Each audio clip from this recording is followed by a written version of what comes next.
Welcome! If you're looking to keep your Pinterest messages organized and only receive messages from friends in your requests, you're in the right place. Today, I'll walk you through the updated steps to set Pinterest so you only get message requests from your friends. Let's get started. First, grab your phone and open the Pinterest app. Make sure you're logged into your account so you can access all the settings we'll be adjusting. Once you're in, head over to your profile. You can do this by tapping on your profile icon, which you'll find at the bottom right corner of your screen. This will take you straight to your personal Pinterest page. Next, look for your profile picture at the very top of the screen. Tap on it. This will open up your account options and settings. Now scroll down until you find the section labeled Social Permissions.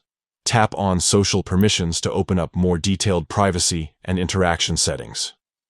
Within Social Permissions, you'll see an option called Message Settings. Go ahead and tap on Message Settings.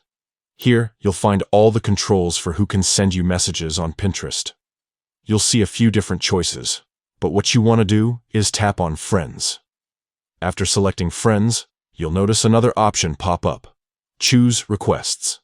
This setting means that only people you've added as friends can send you message requests, rather than allowing messages from everyone or just anyone who finds your profile. And that's it. You've now set your Pinterest account to only receive message requests from your friends. This is a great way to keep your inbox clean, stay connected with people you know, and avoid unwanted messages from strangers. If you found this guide helpful, don't forget to like, subscribe, and share with others who might need a little help with their Pinterest privacy settings. Thanks for watching, and see you in the next video.